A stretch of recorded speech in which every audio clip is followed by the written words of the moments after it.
Okay, so we watched three movies last night, which inadvertently all had a weird connection. Each of them had a weird brown-faced melty guy. And during the second one, The Incredible Melting Man, you pointed out that there's a melting dude in Oh yeah, Nightmare. the three movies were House by the Cemetery,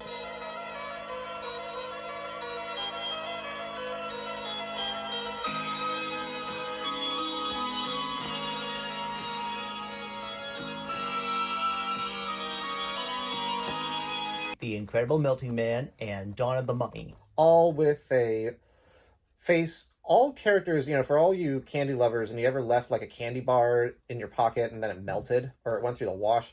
All of the monsters in these movies, Looked like like what happens when you leave ice cream out in the middle of the day. or what would happen if you like mixed liquid latex or whatever they were using in that one with melted chocolate, and then you just like dumped it on someone's face. Or to give you a better idea, that creature in Nightmare Before Christmas, it's been dead for much too long. Try something better, something more pleasant. Whatever that weird melty guy. You ever wonder who he is? Well, he was in three movies, and we watched them all. We could have gotten dead turtles for Christmas if that dude went through. I don't think there is a movie with a dead turtle as a zombie as a monster yet. No, but that melty faced dude from Nightmare Before Christmas tried to give one kid like a dead turtle. And I could so picture the mummy like digging through the tomb and digging out one of them mummified animals to like give someone for Christmas. Did they mummify turtles in ancient Egypt? Or? They did crocodiles. Ooh, that'd be a cool movie. A killer mummified crocodile. Would it be better than the pyramid? Anything is better than that, because I've seen that movie, and here's the thing: despite what you might have hoped for, despite what's on the poster, despite what you might have seen in the trailer, it's not mummies. It's not. It's Aliens? not. It's not. The creature in the movie is is Anubis. Sounds cool, not cool. But the real villain in the movie is these badly CGI'd mummy cats, like living cats that have been trapped in there and just breeding. Like, yeah, that's what it is. The root of all, last night's Cabinet of Curiosities, which had a mama queen rat.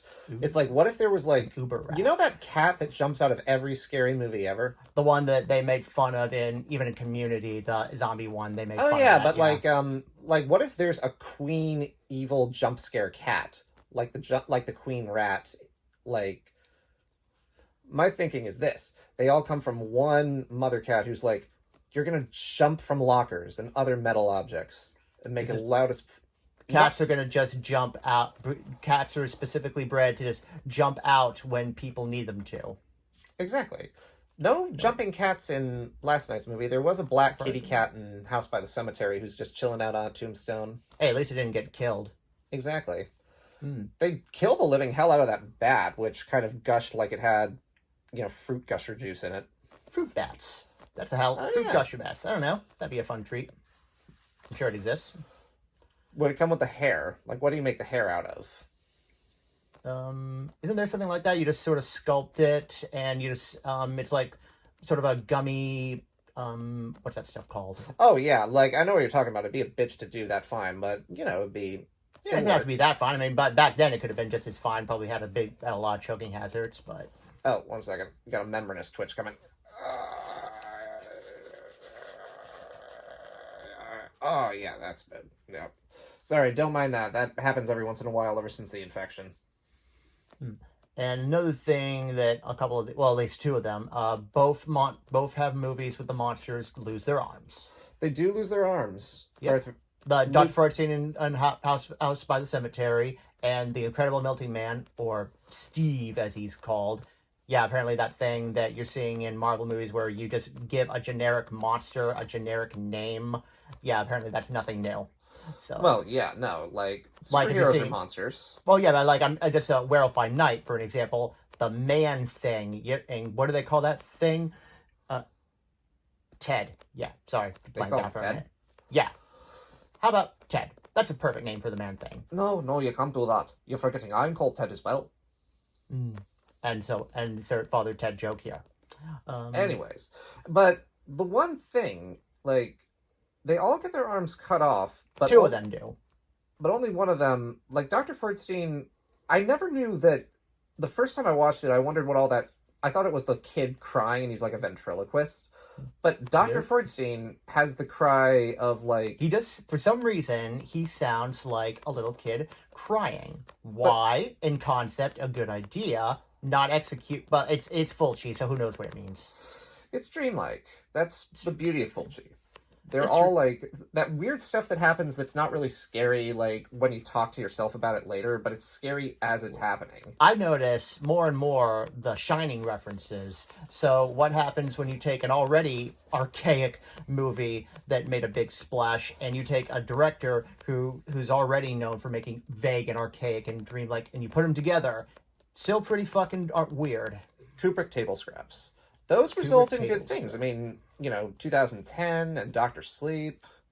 Not as great as the Kubricks, but they're still, Well, those are sequels, but I mean, these are the people who are copying, trying to emulate, but not understanding, or trying to make their own assertions about what it is. First ever spoof I saw was when they made fun of it on Rocko's Modern Life, and my dad had to tell me what The Shining was, so that half the jokes in that one would make sense, strangely enough. But, yeah, we do have two kids, and also in House by the Cemetery, not twins, but there are two kids technically. That's true. And Like again, the scene where the dad attacks the axe through the door with an axe. but he's using like one of those little camping hatchets. Like he doesn't use a fire axe like Nicholson, so it's kind of like, in case you wanted to distinguish between the two axe scenes. Incredible Melting Man, moving on. It does not have any real references, but it does have some pretty gross Rick Baker effects. Well, I'd say, pretty gross, yeah. Yeah, like the Shining references are lost, but kind of, you're the one who pointed out that it's Monster a Go-Go, but... Yeah, the plot is basically astronaut goes into space, comes back, ugly, deformed, goes on a rampage through town, but except it's more competent. Doesn't mean it's still good, done well, but more competent. Oh, undeniably. It's like, again, they're both MST episodes, but That's Monster true, a Go-Go too, yeah. almost broke them. Melting Man, I've never seen that one, but I'm guessing they had to cut most of it out, so... Oh, the episode, you mean? Yeah, like... Oh yeah, the movie has kids smoking, kids looking at Playboy, the good old days. Well, that was kind of like the time when, directors in the 80s were admitting to basically all the bad shit that they were doing. 70s, not 80s yet. Was it? Yep, late 70s. Okay, third one up, Dawn of the Mummy. No. Not Goblin, not memorable. What of hell?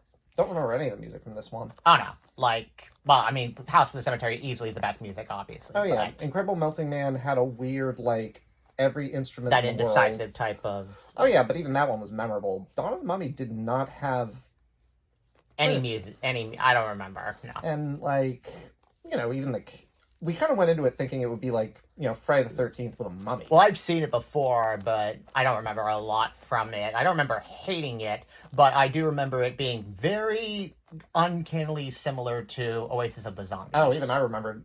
I had literally forgotten about Oasis of the Zombies for years until we watched Dawn of the Mummy. No. Not a great sign, but it also had a brown-faced, melty dude who kind of looked like he was made of candy. Well, like Annie had an army too. That all creeped up like Oasis of the Zombies. So. Well, they're all like, They basically are like it says mummy, but they might as well just be zombies. yeah, pretty much. It would. The funny thing is, it got me thinking, like, would it be really funny or really stupid if you had a whole bunch of mummies, the same way you have a whole bunch of zombies? Well, I don't know. I mean, you do see the head mummy wrapped up in bandages, and I don't know. It wouldn't have been anything bad. No, but I wonder if, like, you never see, like, a mummy apocalypse. You only see zombie apocalypse. Oh, there's plenty of shitty mummy movies. Like, you ever seen this Asylum movie where they find an ancient Egyptian crypt here in America? Yes, that's a movie. What state? I forget. I actually completely forget the movie. I just remember it turns out ancient Egypt made a trek to North America and at some point made a secret tomb. I still haven't gotten used to the idea that the pyramids were made by aliens. Well, specifically the aliens from A Crying Game. Oh, yeah. Actually, I've never seen that movie. Neither have I. But I've Or seen the Sleepaway series. Camp. And Neil Jordan said he was inspired by Sleepaway Camp. Did he? Yeah, he actually admitted that he always remembered, like, the twist ending of, the crying... No. Yeah, he always remembered the twist ending of Sleepaway Camp, and that inspired the twist ending of The Crying Game. Strangely enough. Interesting. Well, there's certainly nothing like that in Dawn of the Mummy, but But it kind of kept with the melty face motif. I don't know. Has this one guy who looks like Fred from Scooby Doo, Even the neckerchief. that and the hair, but he looks like he did. I don't know how much feet of cocaine before each take. Was it a 70s movie or an 80s movie? Early 80s. Okay, so we're talking like, back in the days when they used to cut it with borax. Oh, is that what they did? Yeah. No sinus cavities back then. No, that should just be a scale. Like how, like this few inches of coke for, or this person, a couple feet of coke for if you're like the 80s producer for the Garbage Pail Kids or something. Or like, how much of it do you cut with cleaning product? That's something that you'd have with something like... Oh, that's for like the 90s. That's a different level of cocaine you have to do to yeah. produce. Yeah. Anyways.